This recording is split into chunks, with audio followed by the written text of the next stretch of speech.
Namaste. Today I'm going to read Volume 1, Book 1, Vidyesvara Samhita, Chapter 10, the evanescence of Shiva after expounding the fivefold duties and the Omkara mantra to Brahma and Vishnu in the Shiv Puran. Om Vakratundamākaya Suryakuti Samavrabha Niraviganam Kurumideva Sarvakaya Susharvada Om Ekadantāya Vidmi Om Vakratundāya Dhimhi Tanno Danti Prachodayat Om Gam Garvataram Om Ya Devi Sarvabhuteshu Vidyarabhinna Samshita Namasase Matas.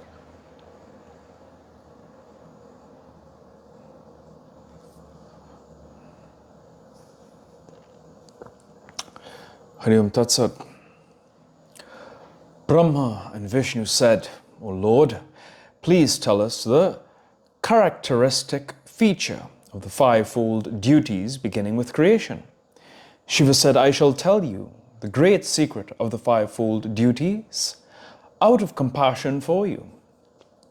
O Brahma and Vishnu, the permanent cycle of the fivefold duties consists of creation, maintenance, annihilation, concealment, and blessing.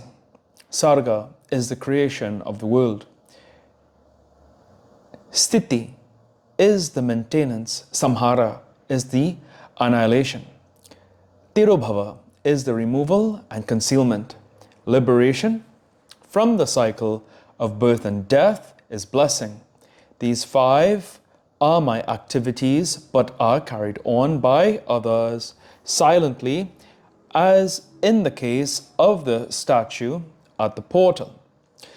The first four activities concern the evolution of the world, and the fifth one is the cause of salvation.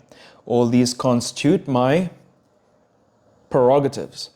These activities are observed in the five elements by devotees: Sarga, creation; in the earth, Sthiti, maintenance; in the waters, Samhara, annihilation; in the fire, Tirobhava, concealment; in the wind, and Anugraha, liberation, the blessed state; in the firmament, everything is created by the earth. Everything flourishes by virtue of the waters.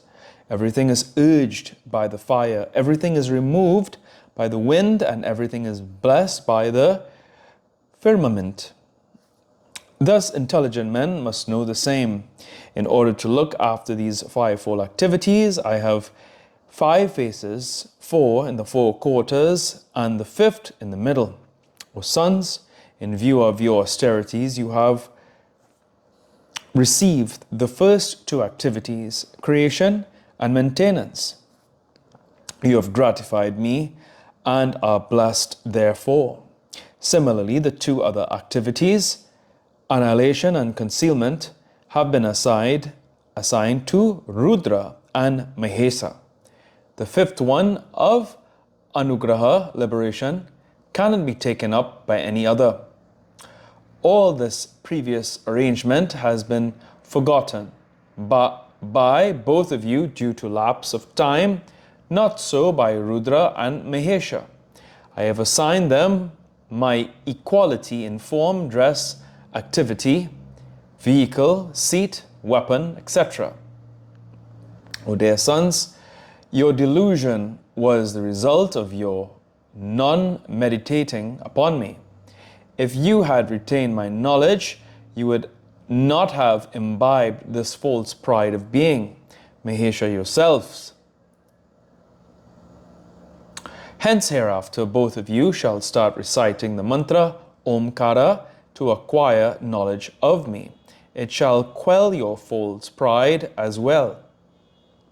I have thought this great auspicious mantra Omkara came out of my mouth. Originally, it indicated me.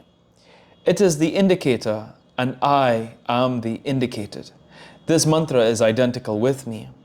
The repetition of this mantra is verily my repeated remembrance. The syllable A or A came first from northern face, the syllable U from the western, the syllable M from the southern, and the Bindu dot from the eastern face. The Nada mystical sound came from the middle face. Thus, the complete set cropped up in fivefold form. Then all of them united in the syllable of Om. The two sets of created beings, Nama, name, and Rupa, form, are pervaded by this mantra. It indicated Shiva and Shakti. From this also is born the five-syllabled mantra, Namah Shivaya. It indicates all knowledge. The syllables Na, etc. follow the order of the syllables Ah, etc. From the five-syllable mantra, the five mothers were born. The Siro mantra is born of that. The three-footed Gayatri also came out of the four faces. The entire set of Vedas and crores of mantras were born of that. Different things are achieved through different mantras, but everything is achieved through Omkara alone. By this root mantra, the very enjoyment as well as salvation is achieved. All the royal mantras are auspicious and directly accord enjoyment.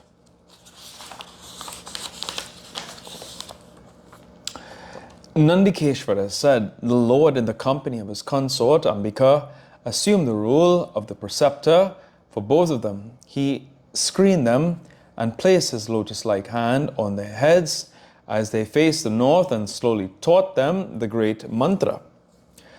The two disciples received the mantra by repeating it thrice, along with the requisite yantra and tantra duly expounded. By way of fees, the disciples dedicated themselves. Thereafter, standing near him with hands clasped in reverence, they addressed the Lord, the preceptor of the universe.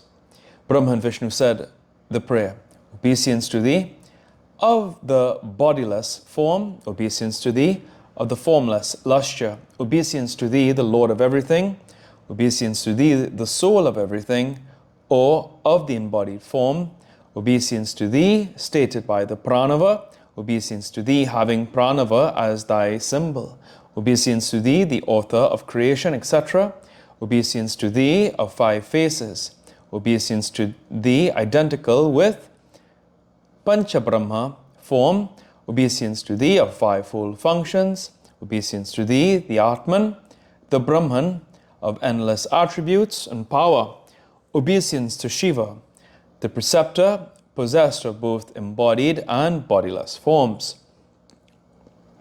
After eulogizing the preceptor in verses, Brahma and Vishnu bowed to him. Ishvara said, O dear sons, the truthful extract of everything has been narrated to you with demonstration. You shall recite as directed by the goddess this Om mantra, which is identical with me. Your knowledge shall be stabilized. Permanent fortune shall stand by you. On the Chaturdasi day and on the day with Ardra star, the recital of this mantra will give you everlasting efficacy. The recital of this mantra at the time when the transit of the sun is in the Ardra star is millionfold efficacious in the context of worship, Homa and Tarpana, the last quarter of the star, Mararga Sirsa, and the first quarter of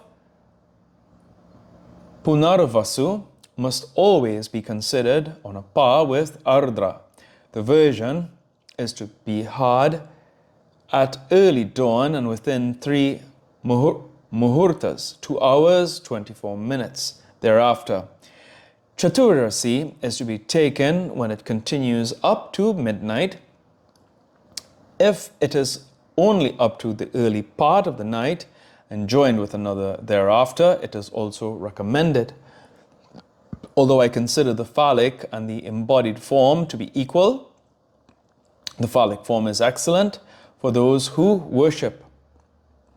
Hence, for those who seek salvation, the latter is preferable to the former. The others too shall install the phallic form with Omkara mantra and the embodied form with the 5-syllabled mantra, with excellent articles of worship and adore with due homage. It will be easy for them to attain my region. Having thus instructed his disciples, Shiva vanished there itself. Footnotes.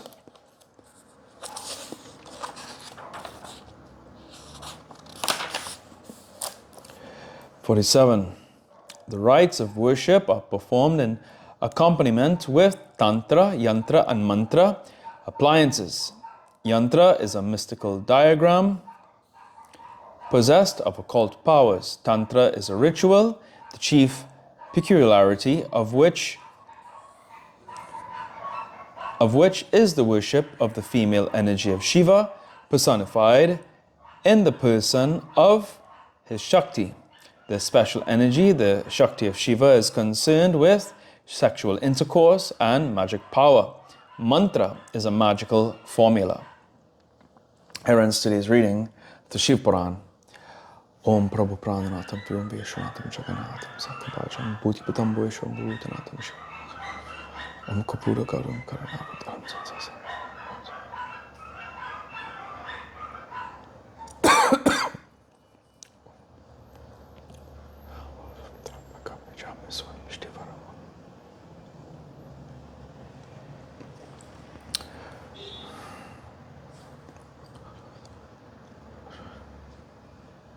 Om Tua Mata Chapitatme, Tua Bandhu Shatra Sakatme, Tua Vidya, Dravinang Tua Sarvam Mamati, Om Shanti, Shanti, Shanti.